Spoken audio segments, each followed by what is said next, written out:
Hey guys, this is my buddy Taylor, and he's got a little problem here.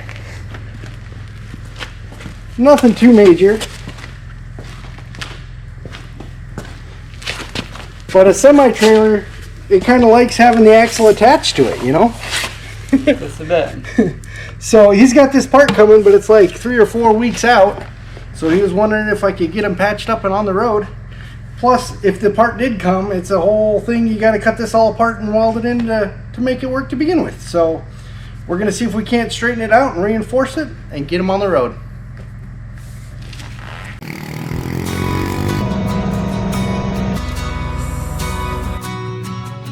I knew it cute.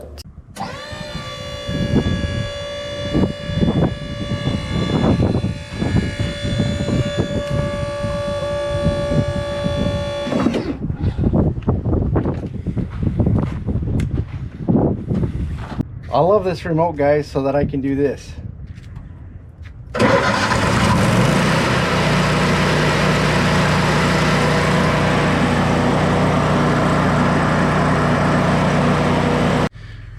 So this little piece is supposed to be attached to that little piece, and it's no longer doing so.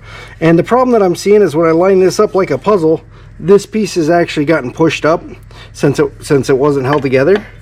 So I got to beat that back down, and then the plan is I'll grind this all out and grind this all out on both sides and put in a good 100% weld, put in a root weld, and then I'll grind it smooth on the inside so he can put his new bushing in. And then I brought a piece of 6-inch pipe that we'll have to cut a chunk out of and reinforce over the top of this and tie into where they have more beef here, and tie down in and encapsulate these brackets here, and that ought to make it plenty strong to hold again. So that's the plan.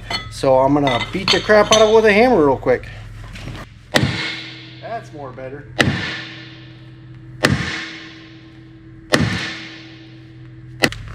All right, well, I'll do some grinding and get it all prepped, and then we'll weld her out.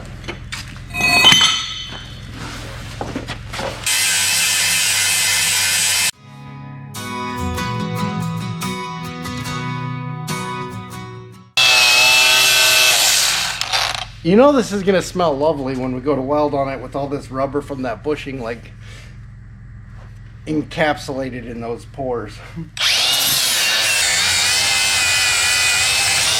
Alrighty. Well, we should be able to weld her on up. So I'll do the root with 6010, which is Lincoln calls 5P plus, and it's a pipe rod that gets really high penetration. It's a cellulite rod, and it gets really good penetration. I'll be able to burn through and get a root from the top and the bottom and weld the outside from the inside, and then we'll grind that out, and then we'll come in with some 7018, which is a low hydrogen rod, which is less brittle, more flexible, and better for things with vibration. So yeah, we'll do that once I set my heat. Where'd my remote go? Right here. I'd lose my head if it weren't attached. Did you say cellulite? Cellulose. I think you might want to watch that. I think you said cellulite. Did I say cellulite? I don't remember.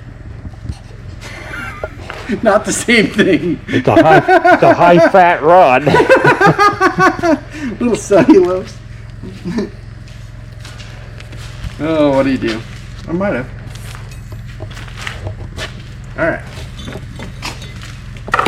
Well, now the hard part's getting it all aligned just perfect.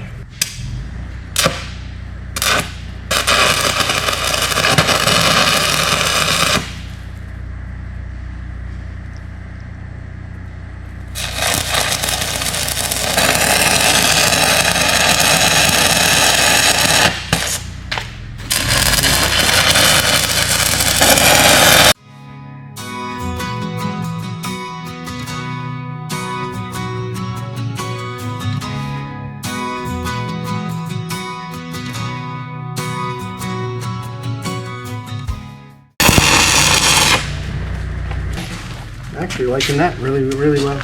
Yep. But you can see this weld here.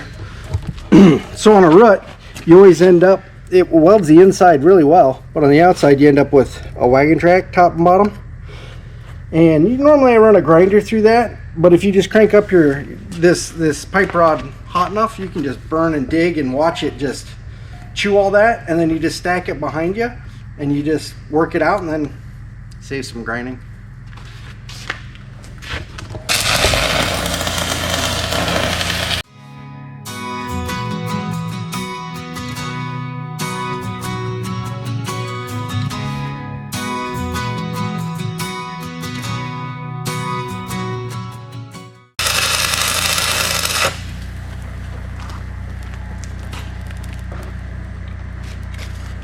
And I don't like to put my stops on the edge of a weld.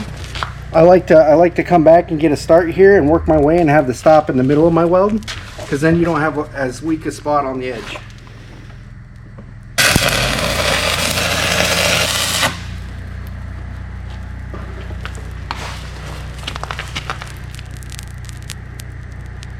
Bubbly.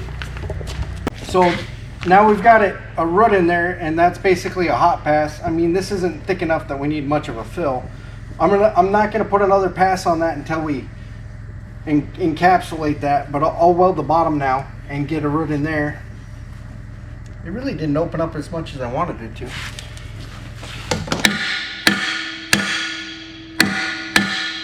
Here we go. Now we're getting there.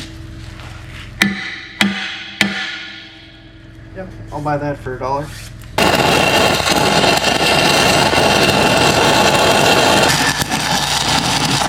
Oh, missed it by that much. Remember now, missed it by that much. Never quite have enough rod, you know. It's got like that much you can't quite get to. That's what she said.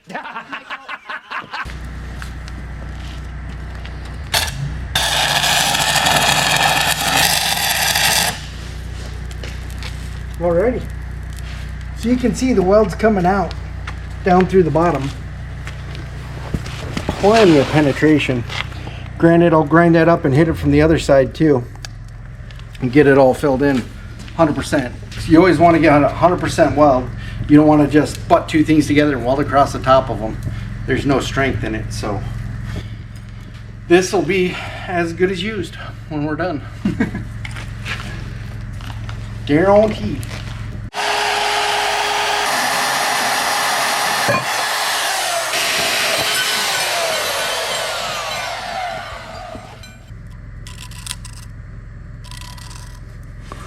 They got quite a chunky weld on there, so I gotta go a little wide so I can get that encapsulated and tie into here.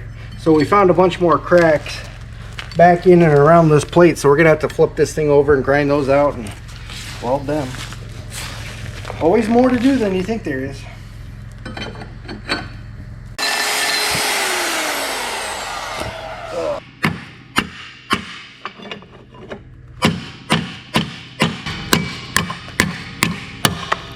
Voila. Let's see how we're gonna fit here. Not too bad, not too bad. I ought to be able to get around all that and weld pretty good. I'm gonna grind down this just a little bit to get that in there better. Yeah, it'll come together.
Not too bad.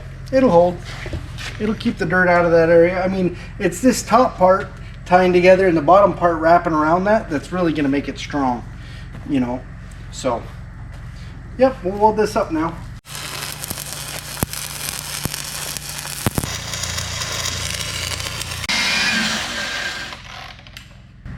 Not too bad. I think one more pass and we ought to have her.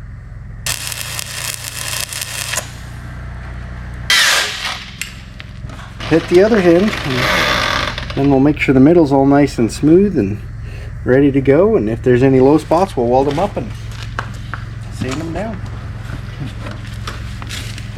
Let's see, should we do that jack and then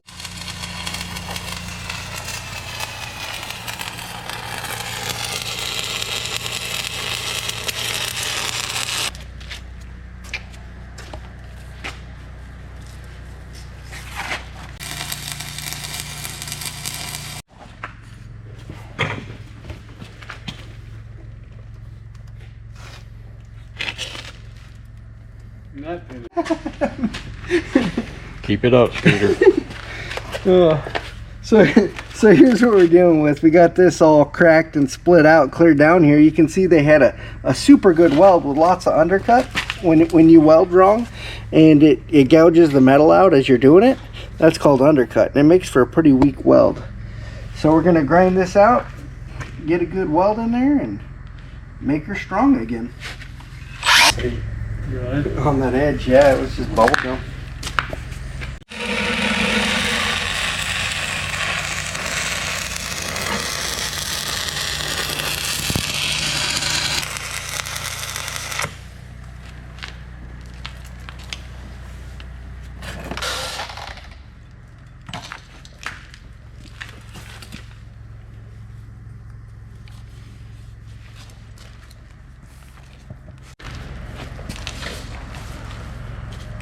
Well, that looks a little better than the bubble gum that they had on it in the first place.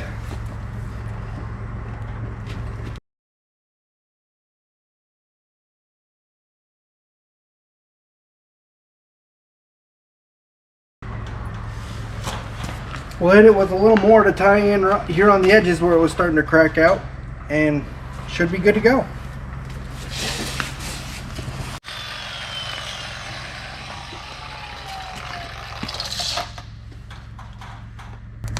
Looks a lot better than what they had going.